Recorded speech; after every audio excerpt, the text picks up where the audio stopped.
Olá, começa agora o Pauta Pública, eu sou Andréa Dipp, dividindo os mix comigo aqui sempre, a Clarissa Levi. Olá, Clary. Oi, Dipp, oi pra você que tá aqui com a gente em mais esse Pauta Pública. Bora lá.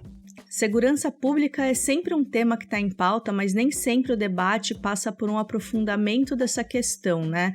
Soluções fáceis, demagogia, sensacionalismo estão entre as formas mais comuns de interditar reflexões mais elaboradas sobre um problema que é sempre complexo, independente de qual governo esteja no poder. E em meio à sensação de medo e impunidade, ganham apelo os discursos que promovem injustiçamento, investimento em polícias ostensivas e outras estratégias que parecem não ter nenhum efeito positivo prático a longo prazo na sociedade. Bom, então o que pode ser feito e como que um governo progressista pode tratar de um assunto tão espinhoso? Gente, é claro que não tem resposta fácil para esse problema, mas acho que uma coisa que tem são muitos estudos nessa área que nos ajudam a enxergar caminhos. E o nosso convidado de hoje é um pesquisador que vem produzindo um material bem interessante nessa intenção de destrinchar quais são os problemas que intensificam a violência urbana e quais, talvez, opções de políticas públicas que possam, de fato, ajudar a gente a reimaginar a segurança no país. O Gabriel Feltran, que a gente tem o prazer de receber hoje aqui, é sociólogo, doutor em Ciências Sociais pela Universidade Estadual de Campinas, a Unicamp, foi professor na Federal de São Carlos, UFSCar, por bastante tempo e atualmente está vinculado à Universidade Sciences Po, em Paris, na França. Ele publicou, entre outras obras, Fronteiras de Tensão, Política e Violência nas Periferias de São Paulo, pela editora da Unesp, em 2011, e Irmãos, uma história do PCC, pela Companhia das Letras, em 2018. A gente já vai para a pauta, mas antes queria te pedir para aproveitar e, se você ainda não faz isso, seguir ou assinar o podcast no seu tocador favorito para receber os novos episódios dessa temporada de 2023 que a gente está preparando aqui com muito cuidado. E bom, se você puder nos ajudar, também fica aqui o pedido para você contar para outras pessoas sobre o Pauta Pública. E ainda, se estiver nos ouvindo na Apple ou no Spotify, dá aí 5 estrelas, que faz diferença, faz a gente chegar em mais gente. Vale lembrar que o Pauta Pública também está na Deezer, no YouTube e em várias outras plataformas. Mas é isso, recado dado, bora para a pauta. Gabriel, muito obrigado por aceitar nosso convite, é um prazer te ter aqui para essa conversa. Eu que agradeço o convite, um prazer. Vamos em frente. Então, Gabriel, faz muitos anos que você estuda crime organizado e mais do que isso, né? Acho que os fluxos de vida, as sociabilidades que permeiam esse universo que está presente em todas as regiões do nosso país, né? Então, para começar essa conversa, eu queria saber um pouco da tua visão, de que maneira olhar para os grupos organizados de crime, né, como o PCC e como outros, é também olhar sobre a segurança pública do Brasil. Como é que você vê essa intersecção? Umbilical, né? A gente pensa essas coisas relacionalmente mesmo, uma em relação com a outra direta. Acho que o erro é a gente pensar que o crime é um submundo, que está fora da vida social. E as pessoas, por exemplo, quando eu apresento meu trabalho, as pessoas falam, nossa, mas não é perigoso estudar isso, ainda mais assim, com etnografia, né? Com inserções diretas no campo, né? Vivendo perto das pessoas, não é perigoso, eles não são, assim, ameaçadores, né? Porque a gente tem essa ideia de que o crime está lá escondido num submundo, né, que não faz parte da vida social. E a resposta é sempre a mesma, né? Eu nunca... A minha pesquisa não tem nada de aventura, não tem nada de se enfiar em lugares perigosos, muito pelo contrário, eu sigo a vida rotineira, cotidiana das pessoas, né?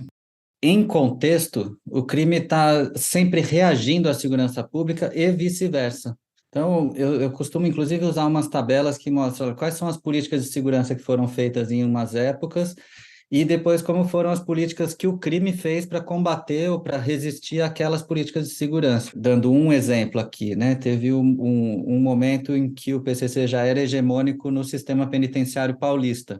E em 2001 lança uma rebelião em 29 presídios ao mesmo tempo, começo de 2001. A gente tem, naquele momento, a grande aparição pública do PCC. A resposta da segurança pública é a mesma que foi dada na Itália, muitos anos antes, contra as máfias, nós vamos criar um regime disciplinar diferenciado, trancadura, né, na gíria. A gente vai criar uma prisão especial para quem é líder do PCC. Cria-se essa prisão especial para quem é líder do PCC. E o PCC imediatamente reforça uma outra estrutura, que é uma estrutura sem lideranças, né? Sem lideranças personalizadas.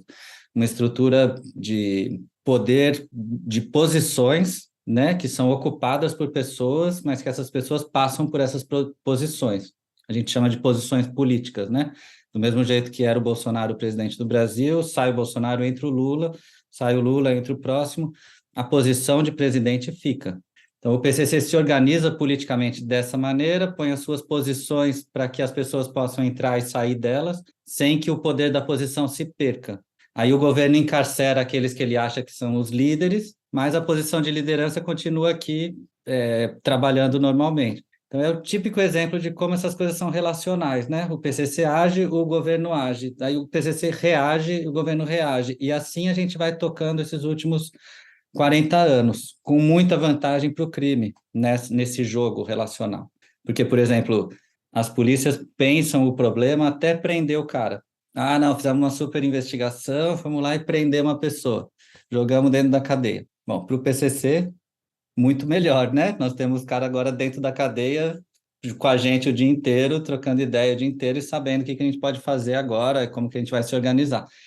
Então, a lógica toda da segurança, ela sempre foi instrumentalizada para o crescimento do crime no Brasil. As facções sempre usaram as políticas públicas e os investimentos que se faz em política pública para crescerem. Essa ficção, né, de que a gente está falando de um submundo da vida social, uma coisa que é apartada da vida, ela tem efeitos práticos. A gente acha mesmo no dia a dia que você vai prender alguém, você vai isolar o cara da sociedade e mais, que você vai isolar o cara do mundo da criminalidade. Sendo que é exatamente o oposto, né? Você vai jogar o cara para um circuito muito mais denso de relações criminais, né? Está concentrando os caras lá dentro, a ponto dos caras do crime chamarem as prisões de faculdade, né? Uma gíria antiga, mas eu acho ela muito significativa, né?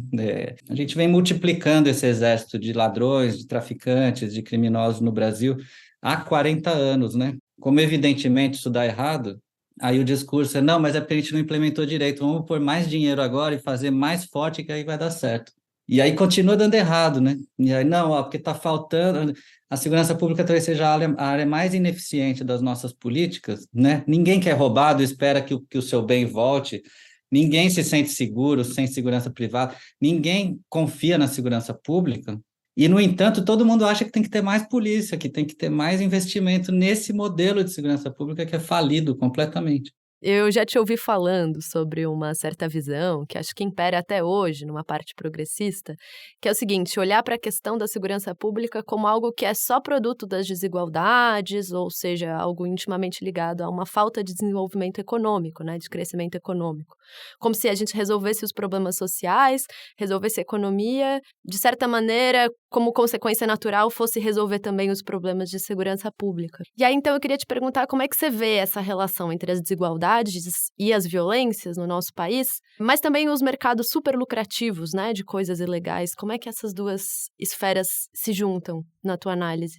Sim, é muito difícil você ver operadores da segurança pública, policiais, gente muito envolvida com o mundo carcerário, etc., que não seja da extrema-direita, que não tenha uma ideia de que é preciso confrontar até a morte esse que é essencialmente mal, né?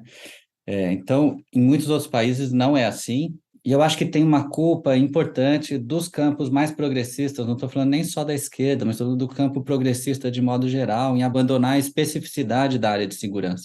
Acreditou-se, né, pelo tipo de formação que a esquerda brasileira tem, histórica, acreditou-se nessa narrativa que a Clarissa acabou de contar, que a segurança pública não tem nenhuma especificidade, ela é um subproduto do mundo social e das desigualdades do mundo social, que a gente vai resolver as desigualdades e não vai haver mais problemas de segurança pública porque elas são todas derivadas da desigualdade social. As pessoas roubam porque são pobres, as pessoas traficam porque são pobres, elas querem ganhar dinheiro dessa forma, mas se tiver uma forma melhor para elas ganharem, elas vão ganhar, e assim por diante, né? Tem uma outra ficção na qual se acreditou muito, que o período democrático traria mais segurança, na medida em que incluiria mais gente no mundo social, já que era justamente o problema da exclusão, da desigualdade que gera problemas de segurança. Quanto mais democrático e mais inclusivo nós formos, mais a segurança pública estaria coberta. E o que aconteceu foi o oposto, né? O período de democracia no Brasil ao mesmo tempo, o período de explosão das taxas de criminalidade, das taxas de homicídio, dos mercados ilegais e assim por diante. Não por causa da democracia, evidentemente, né? Mas coincide temporalmente. Então, o que a gente costuma discutir nesse sentido, né?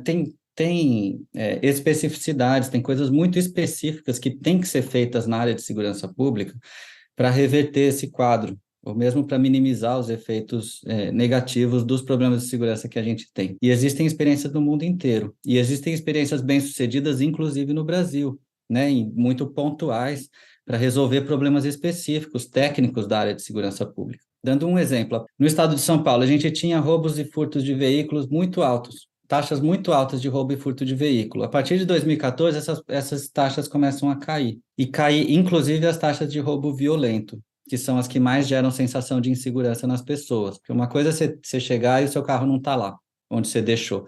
Outra coisa é vir um cara armado e te tirar de dentro do carro, você, seu filho e todo mundo que estiver com você. Então, os roubos violentos, todas as ações criminais violentas, são elas que produzem a grande maioria da sensação de insegurança que os brasileiros têm, que é capturada também pela direita, né? É preciso uma repressão, é preciso muita força, né, contra esses caras, porque é muito absurdo mesmo, né? Você está andando na rua e vem um e te rouba, e você está com o seu celular que você não acabou de pagar ainda e o cara vem e leva. Isso gera uma revolta gigantesca e isso tem sido capturado sempre à direita no Brasil, né?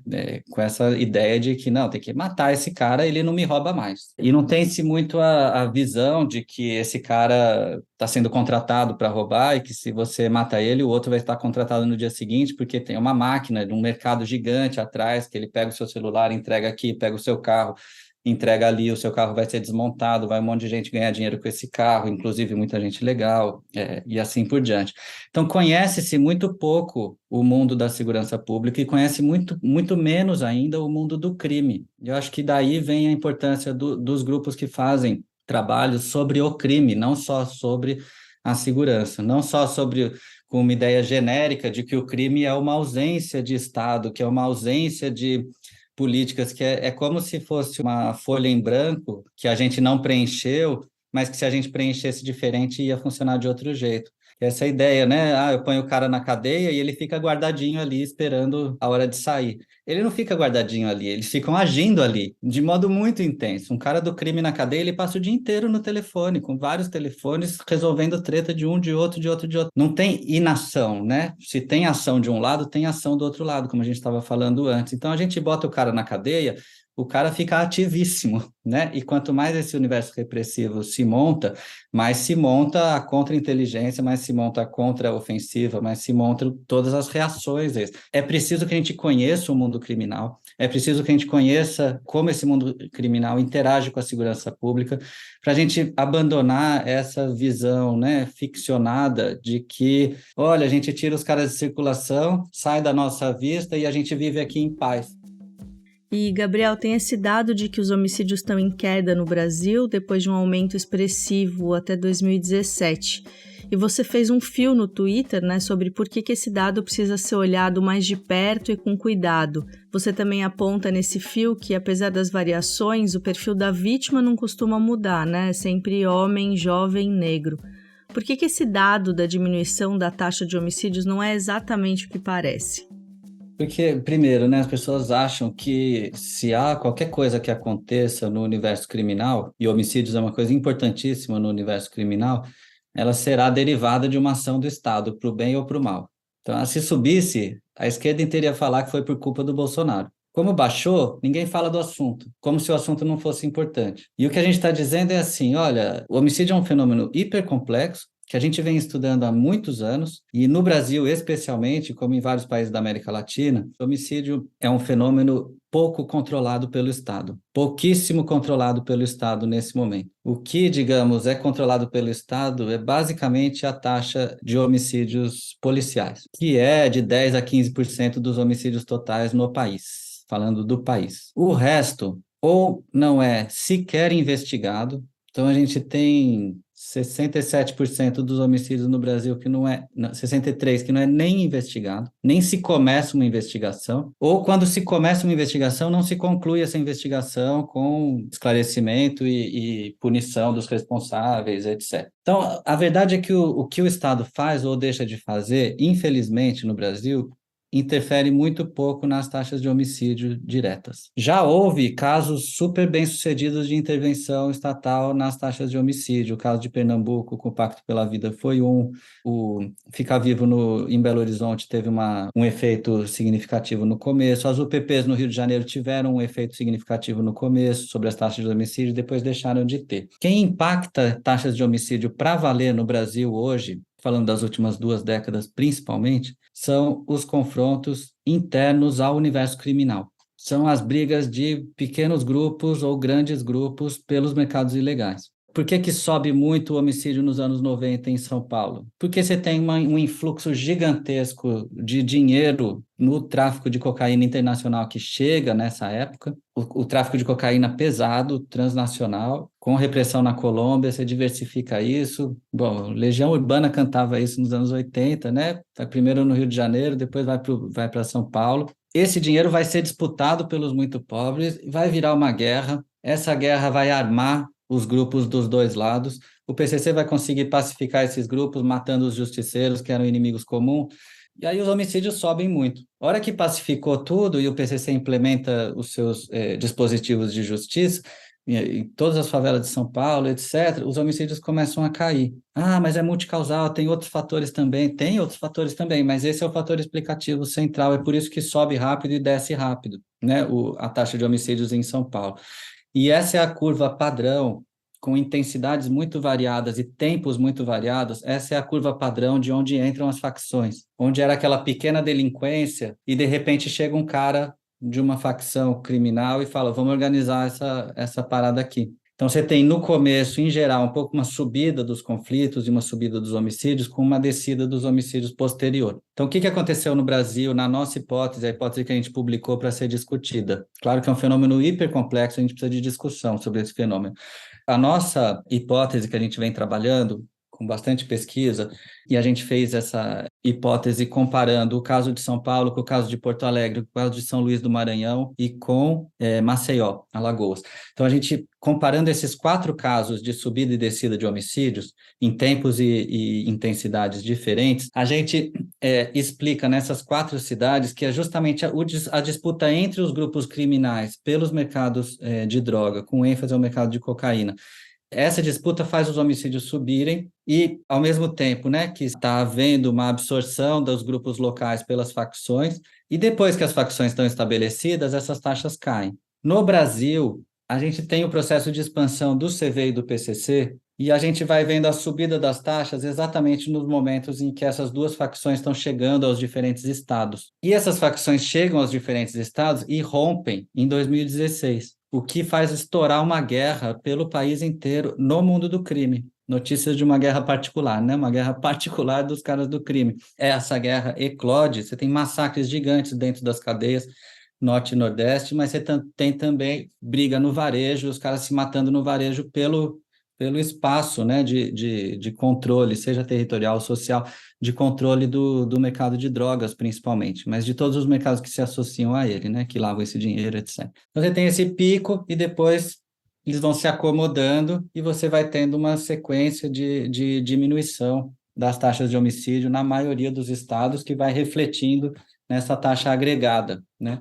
Essa é a hipótese que a gente bota em discussão para ser trabalhada, e o que a gente vê nessas grandes taxas agregadas é também a agregação de um monte de microprocessos. E o que a gente diz é assim, nós temos que entender os microprocessos para poder entender o agregado. E o que as pessoas que só veem planilha pela frente fazem é o oposto, eles veem a planilha do dado agregado e ficam jogando assim, eu acho que foi o Bolsa Família, eu acho que foi a diminuição da desigualdade, não, acho que foi porque o Bolsonaro falou que tinha que armar as pessoas, não, eu acho que foi o machismo estrutural, sabe? E as pessoas não entendem o fenômeno homicida como ele deve ser entendido, né? Como a gente tem o perfil muito concentrado de homicídios, o Brasil mata sempre as mesmas pessoas, né, em termos estatísticos, então a gente vai ter sempre, né, de 75% a 85% do mesmo perfil sendo morto. A nossa hipótese e testada essa há milênios é que o homicídio no Brasil se concentra no universo criminal. A mesma família com homens, jovens, negros entre 15 e 25 anos, vítima preferencial do homicídio no Brasil. A mesma família que tem um moleque desse perfil no crime e um moleque desse perfil que está na universidade, ela sabe que o que está na universidade não está correndo risco de ser assassinado. Mas ela sabe que o menino que está no tráfico está correndo risco de ser assassinado. E a gente tem que falar mais disso, né? O fato do cara estar no crime é um preditor de homicídio muito forte no Brasil, né? E foram sempre assuntos muito maltratados, inclusive pela esquerda. O Lula é um cara que nunca quis discutir segurança pública e nem pautar segurança pública, porque sabe que é espinhoso e porque, não, tá fácil, né? É um problema dos estados. Não é um problema dos estados. O Bolsonaro, inclusive, mostrou que não é um problema dos estados. Você pode pautar a segurança pública o dia inteiro durante 4 anos e que vai funcionar, entendeu? É meio nessa brecha que a direita reina, entendeu? Porque, de um lado, eles se dizem especialistas, embora só façam cagada há 40 anos, e, de outro lado, a esquerda fala, não quero falar disso, que é muito espinhoso. Nós vamos dar Bolsa Família e vai resolver os problemas de segurança. Não vai, os caras estão ganhando muito mais do que Bolsa Família traficando cocaína. Não é o traficante de cocaína que ganha a Bolsa Família. Talvez nos anos 70 resolvesse, mas agora não resolve mais. Bom, e aí pegando esse gancho, Gabriel, isso que você falou da postura federal de delegar para os estados a responsabilidade nas questões de segurança, eu queria saber como é que você tem visto a atuação do Flávio Dino e a postura desse novo governo. Tem novidades nas políticas de segurança pública? Como é que você está olhando para isso? Eu não vejo novidade nenhuma na política de segurança do ponto de vista federal, infelizmente. A gente tem uma inércia gigantesca nessas políticas em geral, porque são políticas que por baixo, assim, digamos, do seu mundo de implementação e mesmo no mundo do financiamento das políticas de segurança, tem muitos atores do lobby, tanto da segurança pública quanto privadas, né, do mundo policial, do mundo militar, e que não querem que nada mude, porque estão nadando de braçada com as políticas como elas existem hoje. Então, não acho que seja nada fácil resolver isso rapidamente, mas não vejo mudança na direção do que a gente precisaria, exceto, me parece, que há algum esforço novo com relação ao controle externo das polícias. O que também o pessoal do Rio de Janeiro tem trabalhado muito, especialmente da necessidade, né, de você tornar a polícia um braço do executivo e não um grupo político autônomo que decide por ela mesma o que ela quer fazer, e inclusive quem são os secretários, quem são os ministros que ela quer e os que ela não quer, né? Por exemplo, ontem o diretor da PF estava dizendo, a gente vai fazer com que os policiais federais não possam se candidatar para cargos eletivos. É uma coisa básica, né, do mundo inteiro, que aqui no Brasil é novidade ainda, né? Você não pode... um cara que é a Força Armada do Estado, ele vai se candidatar e ser político, autônomo, são coisas muito absurdas, né? Mas a gente está na fase de tentar regulamentar essas coisas ainda, e com muita dificuldade, porque é evidente que eles são grupos muito poderosos e não querem isso. Então, não vejo novidade. Eu sempre falo que a gente teria 4 pilares de uma segurança pública que fosse razoável no Brasil, né? Razoável no sentido de que tivesse pelo menos racionalidade. Que não fosse uma máquina de produzir crime, como a política que a gente tem hoje. Então, a gente fala, olha, tem que regulamentar mercados ilegais.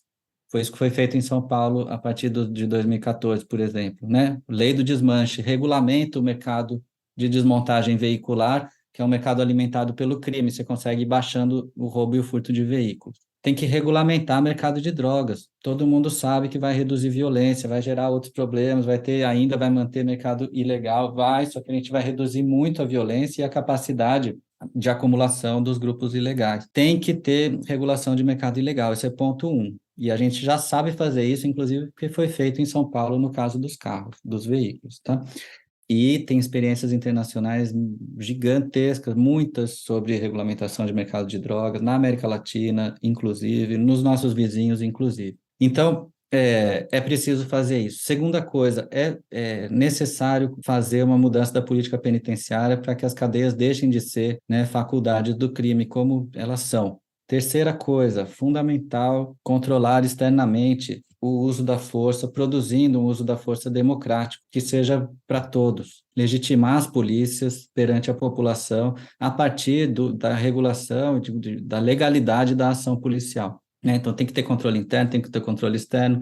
O Ministério Público não pode arquivar 99% dos homicídios cometidos pela polícia, porque o Ministério Público é o órgão que deveria fiscalizar a polícia e não passar o pano para os caras que matam na polícia. Mas a lógica de segurança sendo de guerra, ele diz, não, eu vou aqui, quem está do lado certo? É o bandido ou é o polícia? Não, é o polícia, então vamos proteger o polícia. Sabe? Só que a lógica não é de guerra, a lógica é de segurança pública, né? A lógica é de direitos. A gente tem que partir de um outro lugar. E sem regular os mercados, você não diminui o crime, né? Está bem claro para nós já há bastante tempo. E quarto ponto, é preciso esclarecer o homicídio. Essa é a minha missão fundamental. Acho que eu estou nessa pauta há anos, porque foi isso que todo mundo fez quando reduziu os homicídios no mundo. Uma coisa é você matar alguém, no dia seguinte você tem mais status do que você tinha antes, que é o que acontece hoje no crime. E outra coisa é você matar alguém e você perceber que isso é um absurdo completo e que você vai passar o resto da sua vida penando porque você fez esse ato absurdo, que é matar uma pessoa, né? E destruir a vida de uma família inteira, etc, etc. Então, a gente vem bonificando quem mata no Brasil há muito tempo, seja no mundo dos policiais, que transformam em heróis os matadores, os militares, com o presidente da República postando CPF cancelado, quero felicitar aqui os caras que mataram 28 pessoas numa operação. Como o outro lado também é verdadeiro, também se preza muito, né? Os caras que, por exemplo, matou um policial, o cara sendo do crime, etc. Isso tem que acabar. O Estado tem que ser um terceiro que entre e fale assim: isso é um absurdo, não pode. A legitimidade para definir a morte de uma pessoa passa pela soberania estatal, tem lei, tem justiça, você não pode ter essa atitude privada de matar uma pessoa. Então, enquanto a gente não investigar homicídios, a gente não diminui homicídios e não diminui a presença do crime, né, das facções na vida social, na hegemonia da vida social. Então, esses 4 pilares estão longe de serem executados pelo governo hoje, infelizmente. Estão amarrados nessa estrutura de poder que, em torno da segurança pública, que foi criada durante esses últimos 40 anos e que não se quis mexer. Agora, o problema principal é que violência é uma categoria, na teoria da política, né? Ela é uma categoria política por definição. O que é o Estado na teoria política? Aquele que detém o monopólio da força num dado território. Agora, se a gente entrega o monopólio da força para o crime, chega uma hora que o problema político é muito grave. Se a gente reparar, Michel Temer é um cara da segurança pública, Jair Bolsonaro é um cara da segurança pública, os últimos 2 presidentes do país. Alexandre Moraes, o homem forte do país, é um cara da segurança pública na sua origem. Começa a ter uma disputa política, descobre que o cara ganhou não sei quanto, porque tem uma operação de tal polícia na casa dele. A polícia e a segurança pública ela é usada politicamente no Brasil de modo central. O jogo duro da política se joga na área de segurança pública. Eu espero que o Flávio Dino saiba disso. Eu espero que o Lula saiba disso. Chegou num ponto que é perigoso para os governos não controlarem a área de segurança pública, porque eles podem cair, né? A gente não passou um tempão discutindo o golpe militar. Quem controla a força também, em alguma medida, controla a política. E os grupos ligados à extrema-direita, não digo nem ao Bolsonaro, hein, mas à extrema-direita que o Bolsonaro representou, né, esses grupos, eles seguem ativos politicamente no Brasil. Quando eu me mudei do Brasil, eu percebi o quanto, porque no Brasil as pessoas me perguntam, mas não é perigoso falar essas coisas que você fala?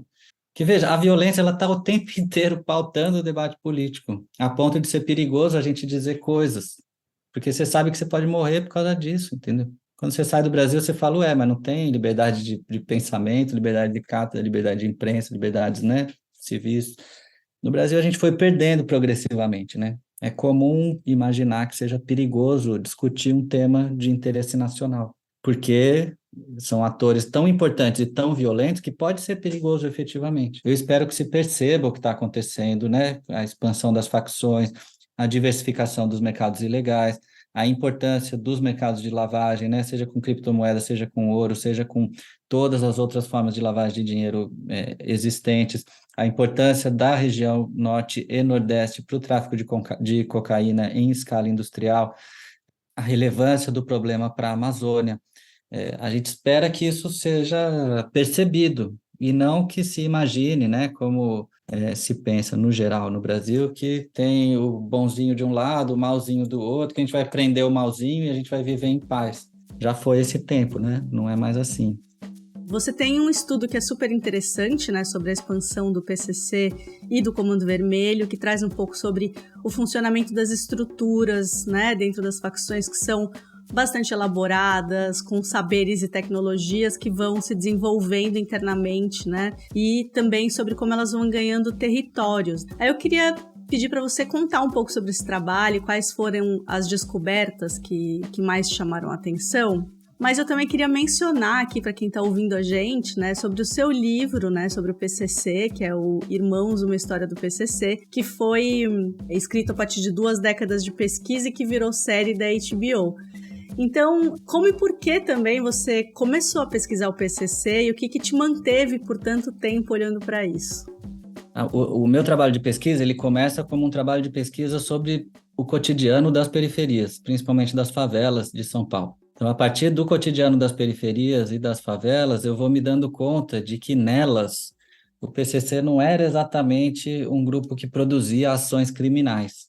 Olhando de dentro das favelas, o PCC era um grupo que produzia ordem social, que entregava justiça para as pessoas.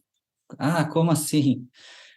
O cara tinha alguém que roubava ele no ponto de ônibus. E aí ele chamava o irmão, liga a nós, né? Chamava o irmão e o irmão dizia para ele, como que é o cara? Quem que é esse cara? Vamos ver, porque não pode roubar trabalhador no ponto de ônibus, no começo dos anos 2000, sabe? E a gente ia até devolver a coisa para o trabalhador que foi roubada. Então, assim, isso era uma sequência de ações do crime que eram assim, vai ter as ideias, vai ter o debate para decidir quem está certo, quem está errado, aconteceu um problema, uma briga, não sei o quê. Então, o PCC ele se mostra como esse ator, um ator de governo, né, da vida cotidiana, dentro da favela. E aí eu começo a dizer isso, do meu ponto de vista, eu sei que os caras estão fazendo assalto a banco, eu sei que os caras estão roubando carro, eu sei que os caras estão cometendo um monte de crimes violentos, eu sei que os caras estão entrando aqui e ali, só que eu estou dizendo para vocês, desse ponto de vista da minha pesquisa, o PCC não está aparecendo como um ator que produz crime, está aparecendo como um ator que produz ordem. Já a polícia aparece como um ator que produz desordem. Quando a polícia entra na favela, é um desespero, né? Não é uma proteção. E veja, desse ponto de vista, é assim que são as coisas, infelizmente, né? E aí, as pessoas não entendem, porque as pessoas acham que eu estou defendendo o PCC, entendeu? As pessoas acham que eu estou falando assim, não, então o PCC é da hora. E o que eu respondo, até para provocar um pouco mais a conversa, é assim, não, de fato, se o PCC baixa homicídio, eu estou a favor. Como se a polícia baixar homicídio, eu também estou a favor da polícia. Agora, quando o PCC vai e tortura uma pessoa para conseguir informações, etc., eu sou contra isso. E quando a polícia vai e tortura o Nóia para ter uma informação, eu também sou contra. É muito simples, né? A gente não é contra um grupo ou outro, é contra um tipo de ação e outro tipo de ação na produção da vida social. Bom, eu vejo o PCC fazendo tudo isso, eu passo anos nas favelas de São Paulo fazendo pesquisa e percebendo essa ação de governo da vida cotidiana que é compartilhada entre Estado, crime, igreja, principalmente nas favelas. E disso sai uma reflexão sobre o PCC que não estava na imprensa todo dia, até porque a imprensa no dia a dia não acumula conhecimento sobre o que ela faz no Brasil. O UOL, eu já dei entrevistas gigantes para o UOL. Aí você fala, não, o PCC não funciona dessa maneira, isso, aquilo. No dia seguinte da sua entrevista, o UOL lança uma matéria falando que o PCC é síndico, usando uma metáfora que não faz o menor sentido. No outro dia, o PCC é uma empresa, no outro dia, o líder do PCC, você acabou de explicar que a liderança é da posição. E veja, ele pode não concordar comigo, mas que tenha o mínimo de coerência. Começa falando que é síndico, fala que é síndico nos próximos anos, pelo amor de Deus, né? Porque daí as pessoas entendem que o PCC é síndico, pode estar errado, mas pelo menos tem uma informação e não uma desinformação. Porque é desinformação isso, simplesmente. E também no Estadão, também na Folha, eu já conversei muitas vezes com os veículos, é como se... E aí, assim, como não tem o repórter que segue aquele tema, no outra semana vem uma pessoa te perguntar um outro tema que tem tudo a ver com o primeiro, mas que não tem acúmulo nenhum também. Daí o cara vai falar com você agora de roubo de carro como se não tivesse a ver com homicídio, como se não tivesse a ver com tráfico de droga, como se não tivesse a ver com política de segurança, como se não tivesse a ver com política de modo mais geral, como se não tivesse a ver com polícia, com encarceramento. Aí cada um puxa o que quer, fala o que quer, acredita-se no que o interlocutor falou, ponto, porque eu preciso de uma frase para pôr ali, legitimar tal, e você não acumula nada de conhecimento sobre o tema. Então, conversando com os editores da Companhia das Letras na época, é assim, porra, mas tudo isso que você está falando a gente não lê no jornal, esse PCC aí que você conhece não está no jornal, não é isso que a gente conhece o PCC que tem um monte de soldado do Marcola, que é uma idealização, né, do que seria o mundo do crime, baseado talvez em alguma novela sobre o Pablo Escobar, sabe? Que também lá não era assim, na Colômbia, né? Mas aí, então vamos escrever um livro que conte como é o PCC a partir do ponto de vista da pesquisa. Escrevemos o livro, foi um livro muito bem sucedido, circulou muito, deu muito o que falar, foi muito legal, e virou esse material da HBO Max Brasil, que é uma série chamada PCC Poder Secreto, que circula também fora do Brasil e tal, e que também foi muito bem sucedida, e que também ficou em primeiro lugar lá muito tempo na plataforma, e está concorrendo ao Grande Prêmio do Cinema Brasileiro, que dá muito orgulho para nós. São narrativas muito diferentes, né? Da pesquisa acadêmica, o de um livro de divulgação, o de um documentário que foi dirigido pelo Joel Zito Araújo, que se tornou um grande amigo, que é uma pessoa que eu admiro demais pela obra dele. Bom, a partir daí a gente virou uma espécie de contranarrativa, digamos assim, sobre como funciona o PCC. Eu digo contranarrativa tendo em conta que a narrativa hegemônica é a que vem da polícia e que está na imprensa, porque 95% dos casos o jornalista vai falar com o policial e vai perguntar como é o PCC, como funciona o PCC. Então, o conhecimento público dos jornalistas em geral, ele é fragmentado e ele é baseado em fragmentos do que a polícia contou, na grande maioria dos casos. Então, a gente se propõe a fazer uma contranarrativa a partir do mundo acadêmico, do mundo da pesquisa acadêmica. E como essa contranarrativa é muito mais realista do que a narrativa pública hegemônica, as pessoas estão em busca dela. Pessoas querem... O cara que vive num bairro em que o PCC atua, ele vê o que está no jornal e ele dá risada. Mas ele vê o Sintonia e ele curte. Porque o Sintonia tem lá o cara do crime, tem o cara da igreja e tem o cara do mundo do trabalho mais oficial. E esses caras interagem entre eles. Esses caras são todos do mesmo bairro, eles são tudo amigos, eles não são, um é o submundo do outro. Não, eles são todos caras que vivem, que têm seus dramas e tal. Aí o Sintonia explode, bomba, porque essa narrativa é realista, embora seja ficção. Agora, a narrativa dos jornais não é realista. E aí eles ficam repetindo ad infinito, que é o Marcola e os seus soldados. Não funciona, porque não é assim. Então, aí expandiu para o Brasil inteiro. Os caras não se ligam, porque como não entende como é, não entende por que se expande, não entende por que está no Triângulo Mineiro, por que está em todos os estados do Brasil de repente, e não entende por que está na fronteira, no aeroporto. Tem o cara no garimpo, tem o outro cara lá no Rio Grande do Sul, sabe? É literalmente do Oiapoque ao Chuí, tem facção hoje. E aí não adianta falar, cara, porque os caras não entendem, eles acham que o que vende é o Marcola e os seus filhos.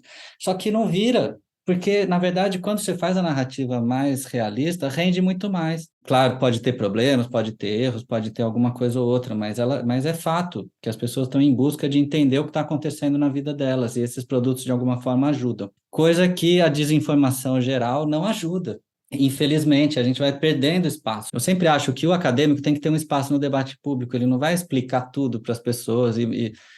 Agora, assim, se eu quisesse fazer um documentário eu mesmo, não vira, entendeu? Agora, se eu estiver junto com os jornalistas, se eu estiver junto com os caras que sabem fazer documentário, com o Joel Zito, aí vira, né? Aí a coisa vai dar certo. E é isso que a gente está tentando há muitos anos e dá certo, né? Tá claro que dá certo. Informa as pessoas de um modo muito mais próprio, né?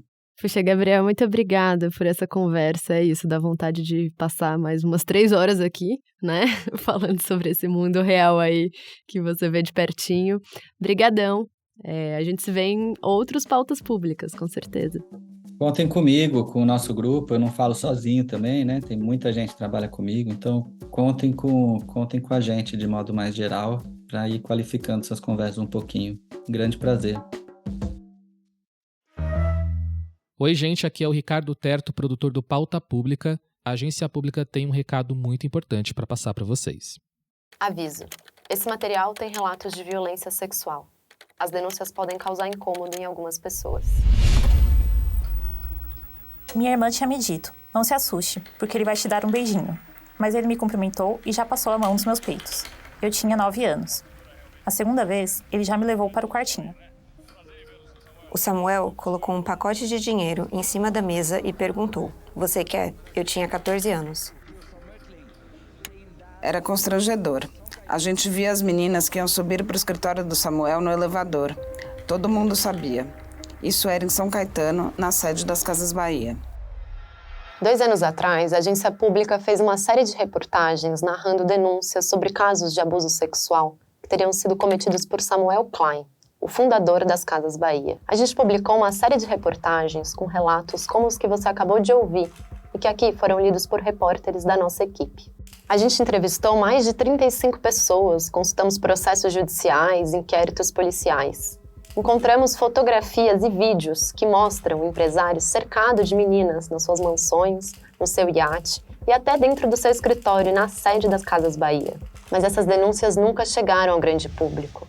As imagens que mostram o empresário rodeado de adolescentes dentro de uma piscina, por exemplo, nunca apareceram na TV. A gente tinha uma expectativa muito grande de que essa história fosse ganhar uma escala noticiosa, de que esse material fosse ser veiculado pela chamada imprensa tradicional, grande imprensa, né? E a gente foi percebendo ao longo dos dias que isso não acontecia. E isso foi nos frustrando, porque a gente percebeu que tinha uma barreira a tratar aquele assunto tão complicado que era a acusação de violência sexual do fundador das Casas Bahia. A realidade é que muita gente nunca ouviu falar dessa história e a gente acha que não é à toa. As denúncias contra o empresário foram empurradas para baixo do tapete várias vezes por muitos anos. Mas não dá para deixar essa história morrer. E é por isso que a gente está aqui para pedir a sua ajuda. A gente quer retomar a investigação sobre esse caso e fazer um podcast, uma série em áudio que conte a história completa. Como um dos maiores empresários do país teria mantido uma rede de exploração sexual por décadas, sem jamais ser incomodado nem pela polícia, nem pela justiça e nem pela imprensa? Ainda tem muita coisa para investigar. Mas esse é o tipo de história que só dá para contar com mais gente do nosso lado, nos apoiando. A Pública é uma agência de jornalismo independente que conta com a contribuição dos leitores para fazer alguns projetos. Para nós, fazer um podcast como o caso Klein significa investir em repórteres, viagens, advogados. E para isso, a gente precisa arrecadar R$90 mil até o fim de agosto. Com uma doação por Pix ou entrando para a nossa rede de apoiadores recorrentes, você nos ajuda a contar essa história com todas as camadas que ela tem.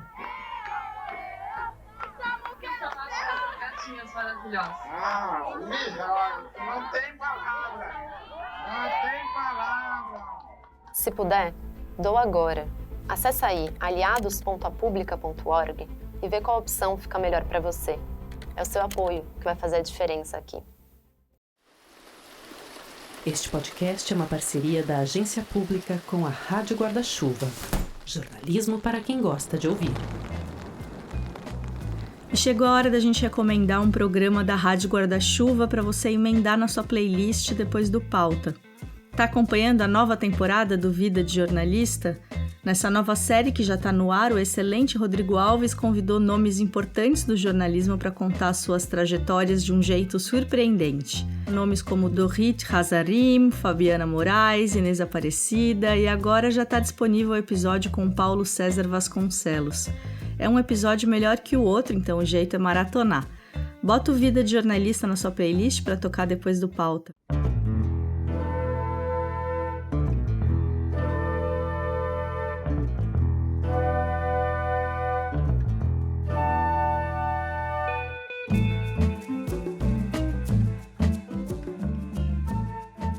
E termina aqui o Pauta Pública número 80, mais um programa que só foi possível graças ao apoio das nossas aliadas e dos nossos aliados. Você quer fazer parte desse grupo? A partir de R$20 por mês você já consegue nos ajudar a viabilizar toda essa estrutura, que inclui reportagens, equipamentos, podcasts e, é claro, as pessoas que fazem tudo isso acontecer. Acessando aliados.apublica.org você também pode encontrar outras opções de apoio. O link está na descrição do episódio. E por falar em pessoas, a Clary vai contar agora quem é que faz o Pauta Pública acontecer. Obrigado para você que nos fez companhia até agora. Além de ser apresentada por mim, Clarissa Levi, e pela Andrea Dipp, que também criamos a pauta e a entrevista, O Pauta Pública é produzido, editado e roteirizado pelo Ricardo Terto. Quem cria as artes dos episódios é a Tainá Gonçalves, em cima da identidade visual, que foi criada pela Cíntia Funchal. A coordenação das redes sociais, quem faz é o Ravi Spreisner. E essa música que você está escutando aí de fundo, junto com toda a trilha original do programa, foi composta pelo Pedro Vituri. Já os vídeos das chamadas e teasers que você vê nas redes sociais, quem faz é o Breno Andreata. Sexta-feira que vem, bem cedo, a gente está de volta. Até lá! Valeu, gente. Até!